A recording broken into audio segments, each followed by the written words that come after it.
There was a time I couldn't recognize the woman in the mirror, not because of the wrinkles or the tired eyes, but because I had lost myself. I was the one who gave and gave and gave until there was nothing left of me but silence. I thought I was just tired. I thought I was just weak. But the truth was, I was spiritually starving, invisible, even to myself. And then, one night, with no one around and nothing left to lose, I whispered a broken prayer. God, if you see me, show me. And he did. What came next wasn't dramatic. It wasn't loud. It was slow, quiet, sacred. God didn't fix everything overnight. He started with me. Through the darkest valleys, in the loneliest nights, I discovered something I never thought I'd have again. Peace, purpose, identity. Not as a wife, not as a mother, but as a woman who is deeply, endlessly loved by God. This story isn't about religion. It's about restoration. It's not about being perfect. It's about being seen. So if you've ever felt small, forgotten, or lost in your own life, stay with me until the end. Because what God did for me, He can do for you too. Before I found faith, before I found my voice, there was just one ordinary day, one I'll never forget. It started like this. 2 days before Christmas, I woke up earlier than usual, wrapped myself in my old knit cardigan, pulled on a scarf, and stepped out into the frosty morning. The air bit at my cheeks, but my heart was warm. Samantha, my daughter, was coming home. It had been nearly a year since she took her first full-time job after college, and I hadn't seen her since summer. At the local farmer's market, I picked the plumpest potatoes, the greenest herbs, and a few bright lemons to make her favorite dish. Lemon herb roast chicken with creamy mashed potatoes. I returned home, tied my apron, turned on a soft Christmas hymn playlist, and got to work. The house slowly filled with the scent of garlic and thyme. It smelled like love, like tradition. I set the table with the good linen, fluffed the couch pillows, lit the cinnamon-scented candles. Then I sat down with a smile that stretched too wide for one person, my eyes fixed on the door like a child waiting for Santa.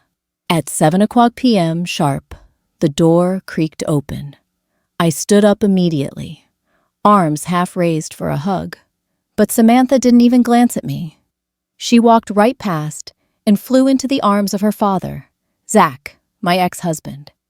"Dad, I got a $5,000 Christmas bonus," she squealed. Zach lit up like the Rockefeller tree. "That's my girl," he said, beaming. "I'm so proud of you." Moments later, Beverly and Harold, Zach's parents, joined in, showering her with praise. "Samantha, you're the pride of this family," Beverly gushed, hugging her tightly. I stood quietly in the corner, wooden spoon still in hand, my smile trembling. Of course I was happy for her, but somewhere inside me, a small ache began to spread. I stepped forward, gently touched her arm. "Long day. I made your favorite. I can warm it up." Samantha didn't even look at me. "Mom, can you not ask all these pointless little questions?" she said sharply, her voice full of irritation. She crouched down, unzipped her suitcase, and began laying out envelopes, wrapped neatly, like game show prizes, on the coffee table. Just then, Jason, Zach's younger brother, and his wife Emily walked in. "Whoa," Jason said, eyeing the envelopes. "You've really made it at that job, huh? Are these for everyone?" Samantha lit up. "Yep, A little something for the people who supported me. She handed Zach a $1,000 Visa gift card. Beverly and Harold each got $300 spa vouchers.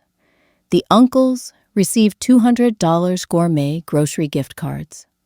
I watched silently as she made her way around the room, smiling with pride.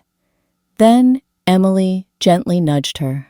"Sweetheart, I think you missed someone," Samantha gasped playfully. "Oh my gosh, you're right. I think there's one more." Hope fluttered in my chest. Maybe she had saved mine for last. Something meaningful. Something thoughtful. I extended my hand slightly, my smile trembling, but ready. Instead, Samantha picked up our little dog, Coco, from the floor, kissed her tiny snout, and slid the last envelope into her sweater. "This one's for you, Coco," she cooed, "for being such a good girl this year." I stood frozen, my arm still halfway raised. After a long pause, I asked quietly, "Samantha, what about mine?" She turned to me, voice light but cutting. "Mom, you're home all day. You don't work. You cook and clean, sure. But that's your choice. You didn't help me with anything important. So, why would I give you a gift?" Emily glanced at me apologetically. But Samantha wasn't done. "Oh, one more surprise. I booked flights for everyone to spend New Year's in Hawaii. We leave tomorrow night." My heart lifted. Maybe she was making room for me after all. Maybe this was her way of saying thank you. I sifted through the envelopes, trying to find my boarding pass. There wasn't one. I looked up, confused. Samantha stood tall, like a CEO giving orders. "Mom, you're not coming," she said plainly. "Coco would be miserable alone, and you're perfect for the job."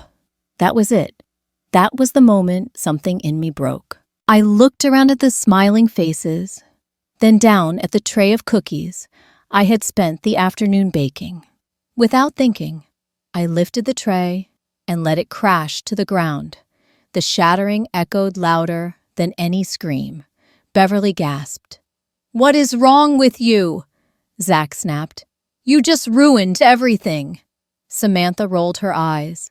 "Seriously, Mom, it's just a trip. Stop acting like a child." I let out a hollow laugh. "So this is what it takes for you to notice me? To break something?" Zach pointed toward the broken plate. "If you can't handle being part of this family, maybe you shouldn't be here. Maybe I shouldn't." I untied my apron, let it fall to the floor, and walked to the bedroom. I didn't pack much, just enough to get away. No one stopped me, not even Coco. That night, I stepped out into the cold with nothing but a purse and a heart that no longer wanted to stay. The holiday lights twinkled in the windows behind me. I didn't look back. The hotel lobby was warm, polished, and impersonal, just like my mood. The receptionist handed me the key card with a rehearsed smile, unaware that I was barely holding myself together. I mumbled a thank you, rode the elevator in silence, and unlocked the door to a small but clean room on the 4th floor.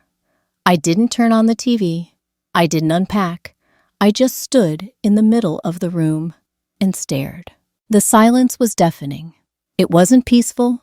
It was hollow, like something had been ripped from me, and all that remained was the echo. For 20 years, I had moved through life as a wife, a mother, a caretaker. I cooked, cleaned, forgave, and gave, always gave, never asking much in return.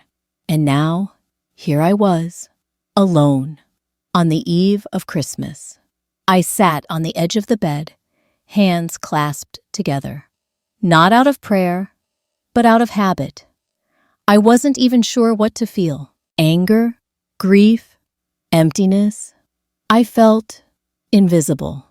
And not just today, maybe for a long time, the hunger I once had for love, for connection, for purpose, was now just a whisper. I stared at my phone. No missed calls, no messages, no one asking if I was okay. Eventually, I grabbed my coat and wandered outside. I didn't have a plan, just needed air. The streets were glowing with festive lights, couples holding hands, families snapping photos, children pointing at Christmas displays in store windows. I felt like I was watching life from behind a thick pane of glass, present, but not part of it.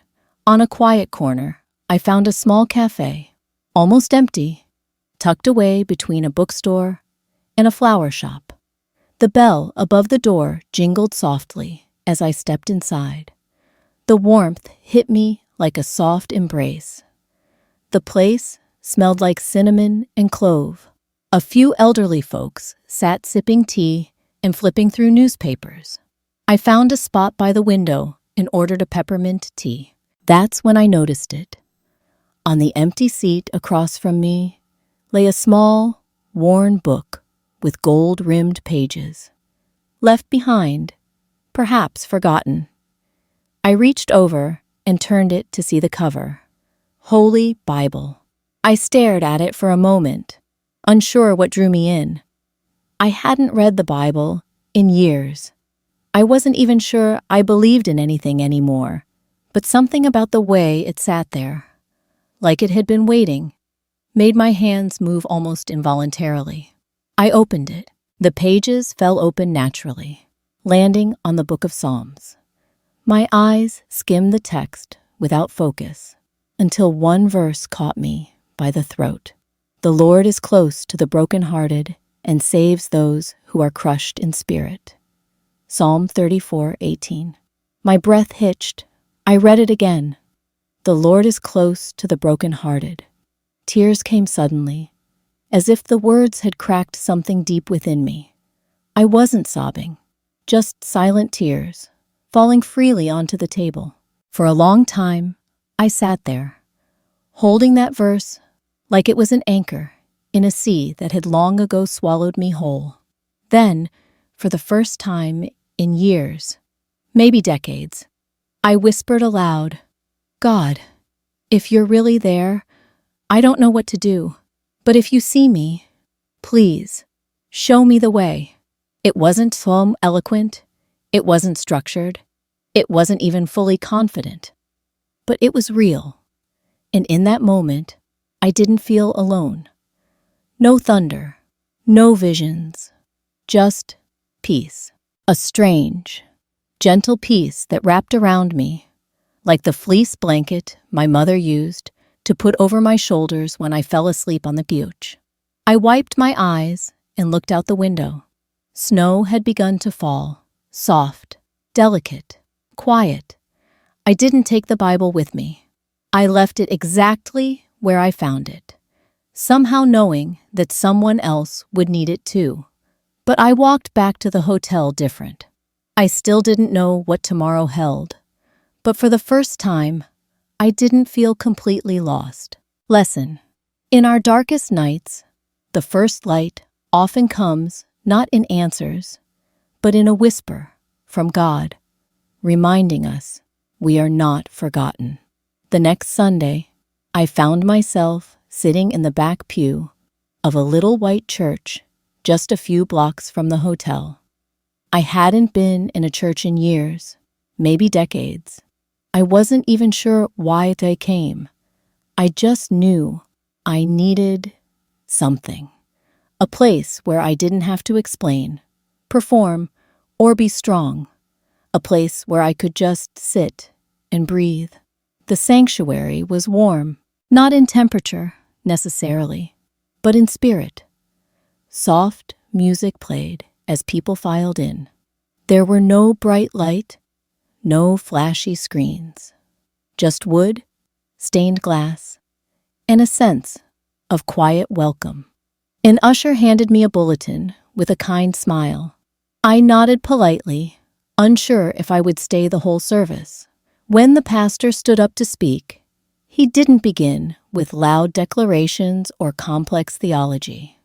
Instead, he simply opened to the Gospel of Luke and began reading. But while he was still a long way off, his father saw him and was filled with compassion for him. Luke 15:20. I froze.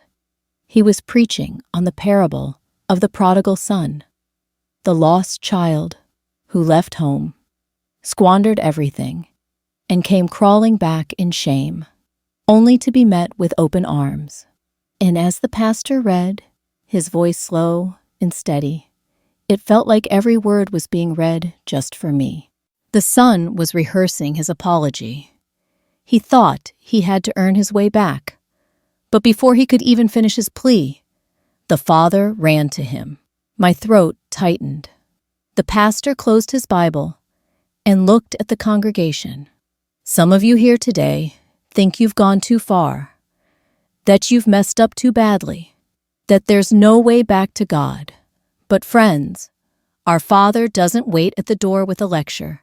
He runs. He meets you halfway, even when you smell like pigs, even when you're broken and broke and burdened with shame. That's the heart of God. Tears welled up again.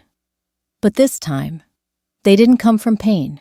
They came from a kind of relief I hadn't known I needed. I didn't have to prove anything. I didn't have to fix myself first. I just had to turn toward him. That night, I went back to my hotel room and dug out the Gideon Bible from the nightstand. I turned to Luke 15 and read the story again and again. I slept with it open beside me. The next morning, I woke up early, before the sunrise, and read another passage. Then another. It became my new habit, my new rhythm. The word became my daily bread, gentle, comforting, and steady. Of course, not everyone was thrilled. When Zach called and found out I'd been going to church, he scoffed. So this is your big rebellion? You ran off to join the choir? When Samantha found out, she sent a snarky text. Wow, didn't peg you as the religious type. Isn't it a bit late for all that? Even a friend from back home messaged me. Church won't fix your family. It's just brainwashing. But I didn't argue. I didn't explain. They didn't understand. And I didn't expect them to. What I was experiencing wasn't for show. It wasn't a performance. It was quiet and deeply personal. It was peace, not a magical fix, not an escape from consequences, just a stillness I hadn't known in years. And it came, not from a sermon or a miracle, but from the Word. Faith comes by hearing, and hearing by the Word of God. Romans 10:17. That verse stayed with me.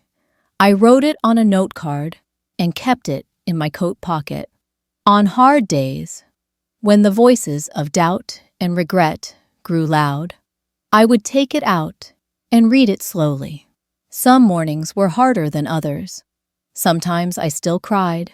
Sometimes I still questioned everything. But every time I sat with Scripture, I felt like God was gently inviting me. Stay a while. I'm not in a rush. I see that you're hurt, but I also see your hope. Let's walk this together. And so I kept walking, quietly, slowly, step by step. One morning, I looked in the mirror and didn't see a broken woman.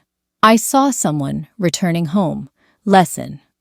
Faith rarely starts with fireworks. More often, it begins with a whisper. A verse that wraps around your heart like a soft blanket. And from there, the walk begins. It started with a letter, a cream-colored envelope with Zach's name in the return address, delivered to my hotel room by a staff member who smiled too cheerfully, not knowing what the envelope carried. I opened it with trembling hands. Inside was a notice from Zach's attorney. He was formally requesting access to all shared marital assets, including the money my mother had transferred to me 2 months ago. They were arguing that, because the transfer happened while we were still legally married, even though we had been separated for weeks, it should be considered community property. I laughed, not a joyful laugh, a dry, tired sound that didn't reach my eyes. This was who he was. He didn't want me. He didn't even want our marriage back. He wanted the money, the control, the narrative, and I could feel it happening again. That old, familiar spiral. Doubt, panic, helplessness, rising like smoke in my chest. I sat on the edge of the hotel bed, holding that letter like it was laced with poison. "I can't do this," I whispered. The temptation to give in, to run back, to smooth things over, to be the peacemaker, wrapped around me like a fog.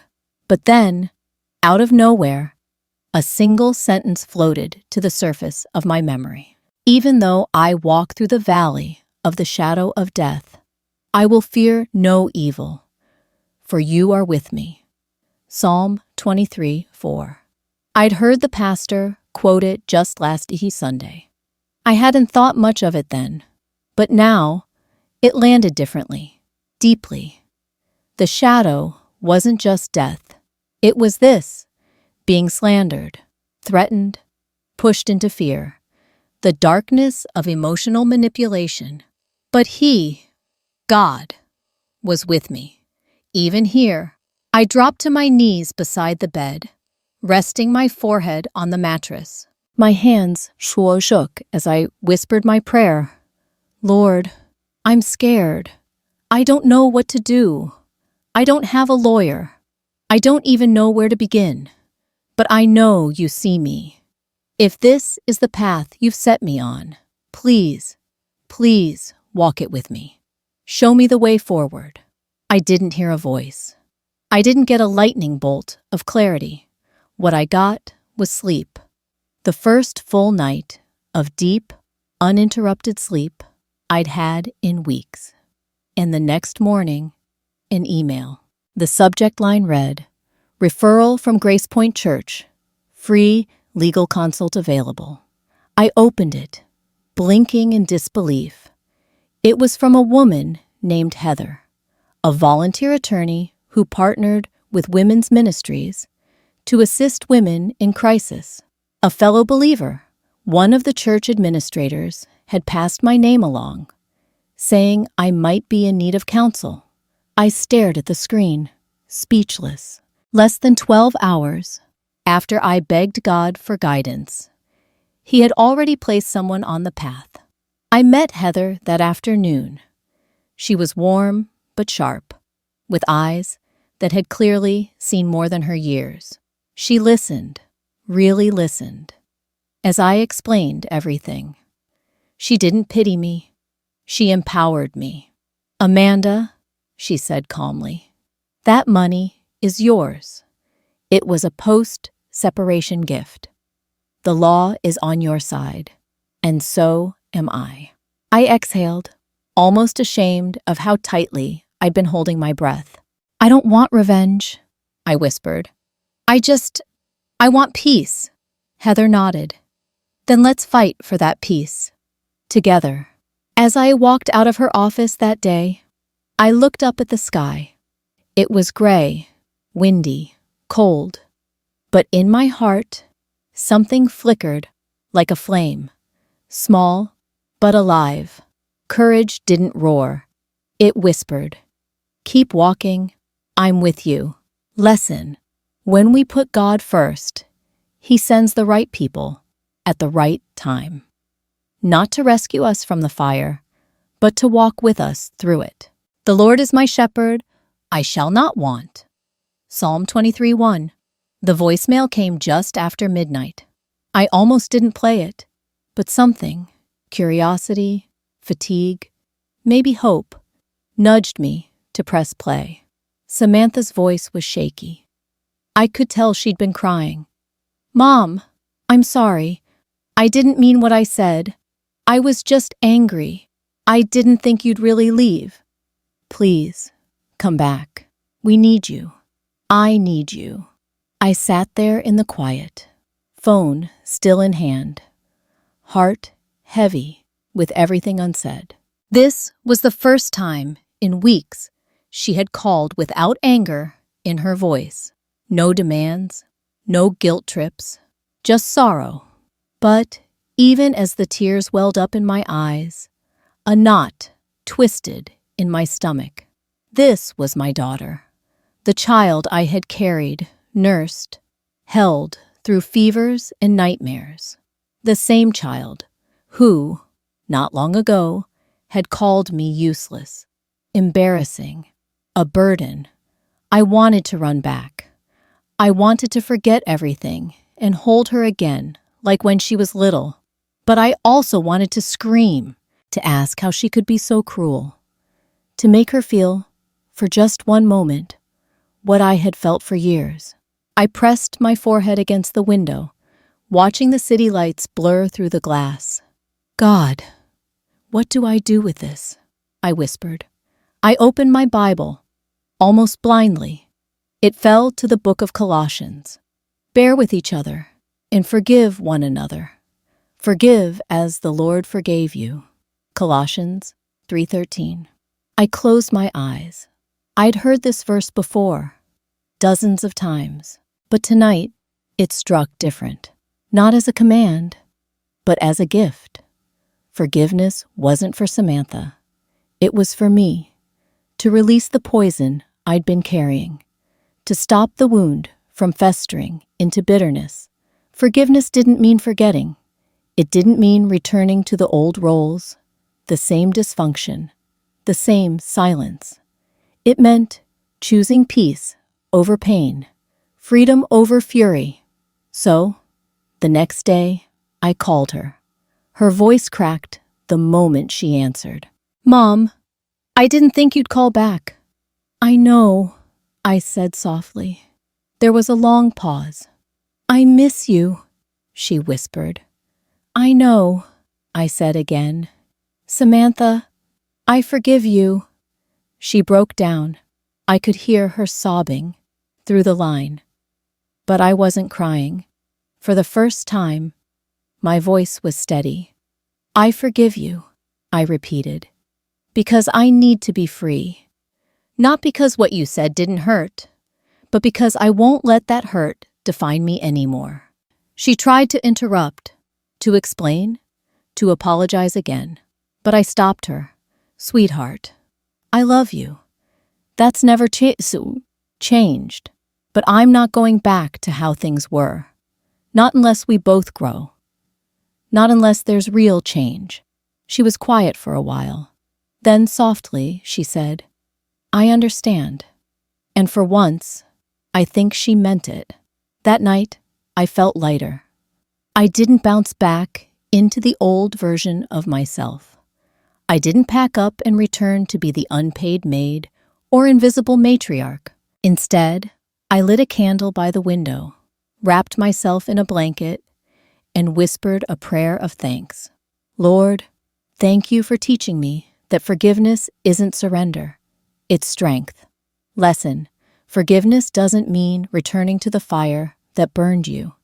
It means walking out of the ashes and refusing to carry the smoke. Forgive, as the Lord forgave you. Colossians 3:13.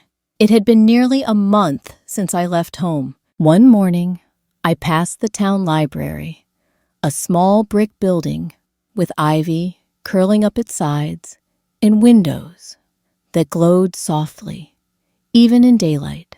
I'd walked by it a dozen times, always in a rush or lost in thought. But that morning, something pulled me in.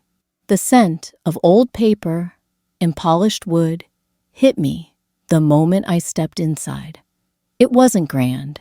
No marble floors or vaulted ceilings. Just shelves filled with stories, quiet corners, and a sense of stillness I hadn't known in years. I hesitated at the front desk. A young woman looked up and smiled. Can I help you? I cleared my throat. I was wondering, do you accept volunteers? She beamed. Absolutely. We always need extra hands. She handed me a form. I stared at the blank spaces.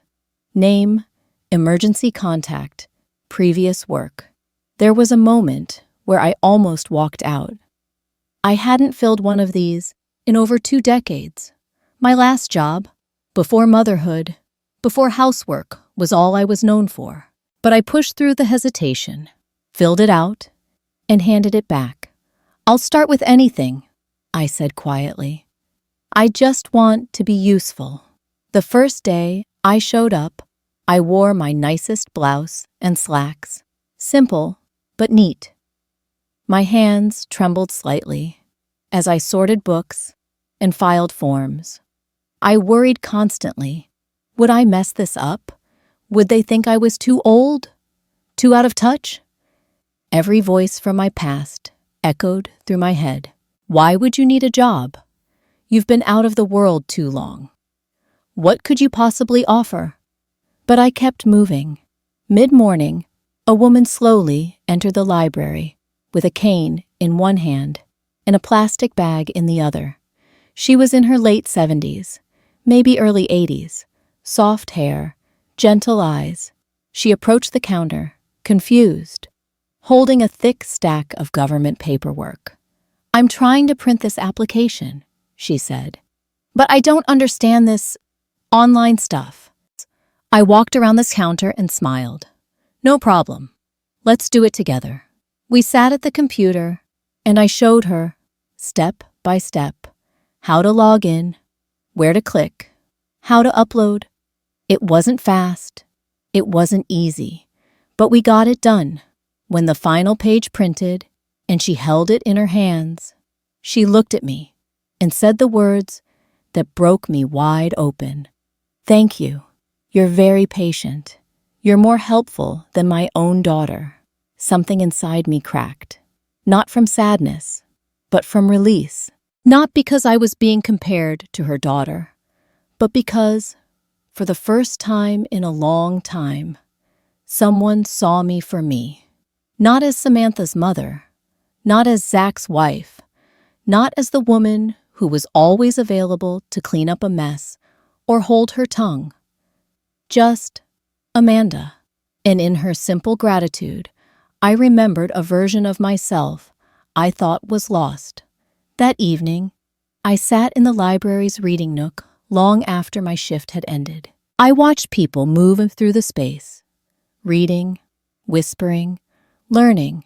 I had always loved books because they never asked me to be anything but present.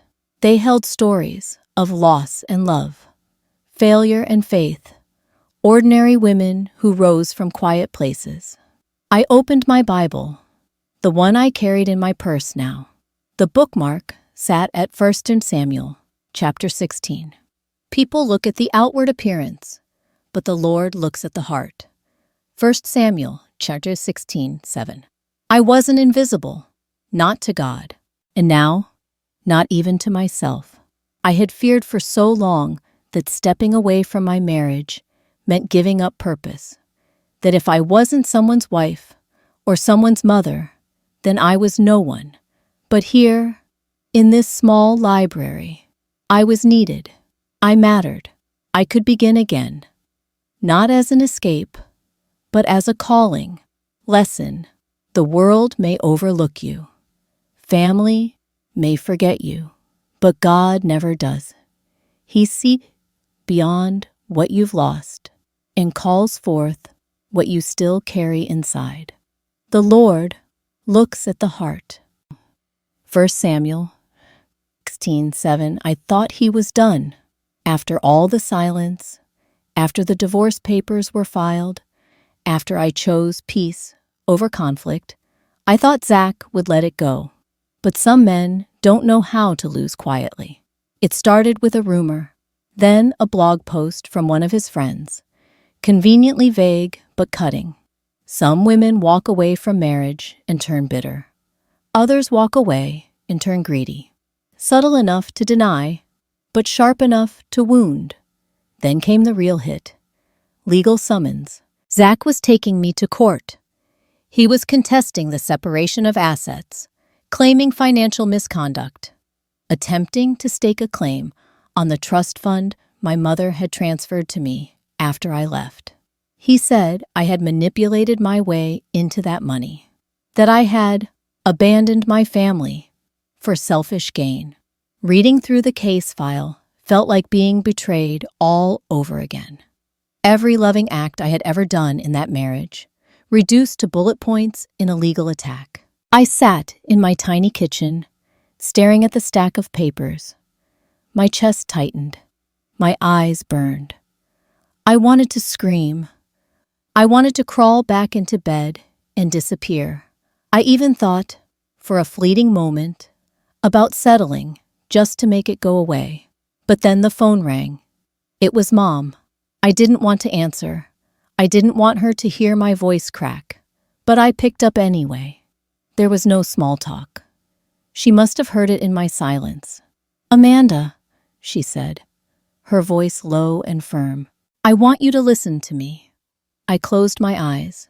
The Lord is my fortress, my refuge in times of trouble. Psalm 9:9. Her voice didn't tremble. You do not fight alone.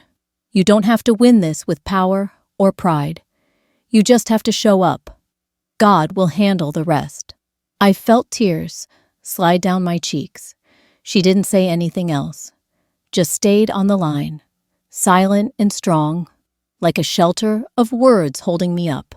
The morning of the court hearing, I stood in front of the mirror in the hotel bathroom. My hair was simple. My clothes were plain. But I looked ready. Not fierce, not hardened, just still. When I stepped into the courthouse lobby, Zach was already there, laughing quietly with his lawyer. He looked confident, calculated, like he'd already imagined the headlines. I walked past them without meeting their eyes and entered the courtroom. When my name was called, I stood. My palms were sweaty, but my back was straight. Heather, my lawyer, was beside me. But even without her, I felt held. Zach's team went first. They painted me as unstable, manipulative, reckless with finances. They brought up old emails, out-of-context messages, twisted timelines. But I didn't flinch, because I wasn't there to convince anyone of my worth. I already knew who I was. When Heather presented our side, clear records, dated transfers, the message from my mother that simply read, "For my daughter's life, her own life," the tide began to shift. But even before the judge gave her verdict, I felt it. Victory wasn't in the ruling. Victory was in the calm I carried. When the judge finally spoke, her voice was clear and direct. There is no evidence that these funds were intended as joint marital property. The trust transfer was personal and occurred post-separation. The claim is denied. Just like that, the storm broke. Zach's face fell, but I didn't look long. I had no joy in his loss, only peace in my gain. Outside the courthouse, the sky was overcast, but quiet. As I walked down the steps, I felt a light drizzle begin to fall. I didn't run for cover. I let the rain kiss my cheeks. For years, I had begged Zach to see me. For months, I had waited for Samantha to hear me. But now I realized I didn't need anyone else to validate my story, because God had seen it all. Lesson: when the enemy rises up against you, you don't have to shout louder. You just have to stand still and let God be your defender. The Lord is a refuge for the oppressed, a stronghold in times of trouble. Psalm 9:9. The hearing was over. The ruling had been made. I had won. But it didn't feel like triumph. It felt like release. The weight that had pressed on my chest for years, quiet resentment, silent fatigue, invisible sacrifice, had finally lifted. Not because a judge declared it, but because I did. I had chosen myself. I had chosen peace, and somehow, God had honored that choice with justice. I didn't celebrate. I didn't post pictures. I didn't pop champagne. I didn't send messages to those who doubted me. I went home, brewed a cup of chamomile tea, sat by the window, and just breathed. The next morning, my phone buzzed. A message from Samantha. "Mom, I know I messed up, but can we talk? Please?" I stared at the screen for a long time. I didn't hate her. I never did. But something inside me had changed. Not in anger, in clarity. For years, I'd begged her to see me, to value me, to treat me like a person, not just a provider. But now, I didn't need her to, because I finally saw myself. I didn't reply. Instead, I opened my laptop. There had been something stirring in me since the day I walked out of that courtroom. A quiet nudge, a whisper I now knew was God saying, "What you went through, others are still living." I started typing. I didn't walk out on my family. I walked away from being treated like furniture, like an unpaid maid, like silence wrapped in a smile. I gave my life to people who saw me only when they needed something. But when I finally needed to be seen, they looked right through me. So I left. And no, I'm not ashamed. I didn't leave love. I left emotional blackmail dressed as tradition. If you're reading this and it sounds familiar, you're not crazy. You're not selfish. You're allowed to want joy too. God didn't create you to disappear. He created you to shine. I posted it on a small forum for women navigating late-in-life reinvention. I didn't expect much. A few comments, maybe. A like or two. By sunset, I had over 500 shares. By the end of the week, there were thousands. Messages flooded in, from women in their 30s, 50s, 70s. Some had walked out decades ago and were still carrying guilt. Others hadn't left yet, but reading my words gave them courage to speak up, to pray differently, to hope again. One woman wrote, "You didn't just tell my story, you told it with grace. Thank you." Another said, "I thought I was too old to start over. Now I believe maybe I'm just getting started." I sat at my desk, overwhelmed, but not afraid. I realized something. God didn't just rescue me from darkness. He lit something in me so I could help light the way for others.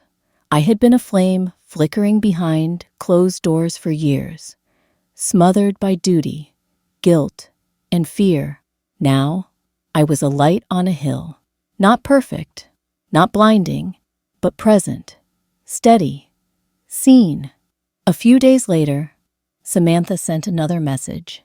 This time, it simply read, "I read your post. I'm sorry." I still didn't reply, because this wasn't about punishing her.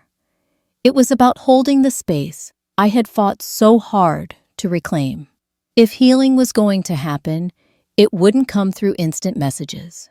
It would take time, honesty, boundaries, and grace. Lesson: God doesn't just pull you out of the pit. He places you on solid ground so others can follow the footprints. You are the light of the world. A city on a hill cannot be hidden. Matthew 5:14. It started with 5 folding chairs in the back room of the church basement. Nothing grand, no microphones, no catered coffee, just a kettle of herbal tea, a plate of crackers, a Bible in the center of the table, and 5 women, each carrying a quiet ache they hadn't spoken out loud in years. We called it the Thursday Circle. It wasn't therapy. It wasn't a book club. It was simply a space for women who had lived through the storm and were still learning how to dry off. Each week, we'd gather, some early, some late, Some came with highlighted verses and notebooks. Others just came with tears. And every week, I shared a piece of my story. Not the polished version, not the court victory, not the Instagram quotes. The real story. The quiet meals I cried through. The prayers whispered into pillows. The guilt I carried for not leaving sooner. And the guilt I still wrestled with for finally leaving. I told them how I once stood in a kitchen full of people and still felt completely invisible. How I thought God had forgotten me. And how he met me, not with thunder, but with a verse left behind in a forgotten Bible at a cafe. The Lord is close to the brokenhearted. Psalm 34:18. Each time I spoke, something lifted and something else softened. One evening, after we'd finished reading from Romans 12, I closed my Bible and looked around at their faces, lined with age, weariness, strength. I said quietly, I used to think faith was private, that it was just something between me and God. But now I see. Real faith can't be locked away. When God heals you, he doesn't just do it for you. He does it through you. For someone else. There was a pause. Then one of the women, Lisa, reached across the table and gently held my hand. She was in her late 50s, recently divorced, her voice always soft, like wind through grass. Amanda, she whispered, eyes full, I want to believe like you do. I want to try. My breath caught in my throat, not because I was proud, but because I knew what it meant to say those words. It meant she was ready to open the door I had once stood behind in fear. It meant she wasn't asking for religion. She was reaching for relationship. I nodded, squeezing her hand. We'll walk it together, one step at a time. That night, I sat in my car outside the church for a long time. No music, no rush, just silence. The good kind. The kind that comes when the noise of proving, pleasing, and pretending is finally gone. I looked up at the sky, dark, vast, endless, and I whispered, thank you. Not because everything was perfect, but because I was finally becoming the person I had prayed to be. I didn't recognize the woman I used to be, not because I resented her, but because I could finally see how far God had brought me. I was no longer defined by what I'd lost. I was shaped by who had found me. I was no longer the background figure at the family table. I was now the one making room for others to pull up a chair, feel seen, and be heard. Lesson: real faith isn't meant to be stored away in secret. It's a light meant to shine for others walking in the dark. Therefore, encourage one another and build each other up. 1 Thessalonians 5:11. Dear Amanda, it's me, or rather, it's you. 20 years older, 20 years wiser, 20 years softer, not harder. And I wanted to write you something. Not a list of regrets, not advice you wouldn't believe yet. Just grace, because I remember you. I remember the woman who stood barefoot in the kitchen, reheating leftovers while your baby cried and your husband scrolled through his phone. I remember how you used to flinch when voices rose, even if no one meant harm, because you were always preparing for harm anyway. I remember the nights you cried in the laundry room, because that's where no one looked. That's where tears could fall quietly, without needing explanations. You wanted so badly to be a good wife, a good mom, a woman who didn't complain, a woman who held it all together, a woman who made peace, even when she didn't feel any. And when they forgot to say thank you, when they dismissed your words or rolled their eyes at your opinions, you told yourself, this is just how it is. But it wasn't, and it isn't. You weren't weak for loving deeply. You weren't foolish for staying hopeful. You weren't wrong for wanting to be seen. And now, after all these years, I want to say something no one else said back then. I'm proud of you. You survived what others didn't even notice was killing you. You stayed kind in a world that asked you to harden. You kept praying, even when you weren't sure God was listening. And when the time came, you left, not with hatred, not with fire, but with something braver. Stillness. You didn't walk away in anger. You walked away in truth. Because the truth was, you mattered. Not because of what you could give, not because of what you endured, but because God said so. I wish I could go back and hold your hand, whisper in your ear while you sat in the bathroom, pretending to pee just to get 60 seconds of quiet. I'd tell you, you are not crazy, you are not invisible, and you are not alone. I'd tell you that one day, the daughter who mocked your silence would read your words and hear your voice in them. That one day, the woman who felt too old to start again would teach others how to begin. And that the God you thought had left you, he was never gone.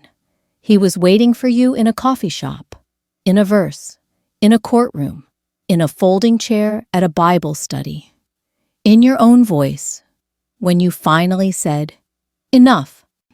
And in your silence, when you didn't respond to pain with more pain, but with peace. Tonight, I stand at the edge of a field behind the church. The sun is setting. The sky is ablaze with gold, like heaven cracked open just a little. I hold my Bible in both hands, not as a shield, not as a checklist, but as a companion, a reminder, a home I never knew I needed. I'm not who I used to be, but I'm still her, and she is still worthy of love. I close my eyes and take a long breath. The wind is soft, wrapping around me like an old friend. Then, out loud, barely a whisper, I say, thank you, Lord, for not leaving me when I left myself. Final lesson. Healing isn't loud. It doesn't demand applause. Sometimes, it's just standing quietly in the presence of God and remembering who you are. Behold, I am doing a new thing. Isaiah 43:19.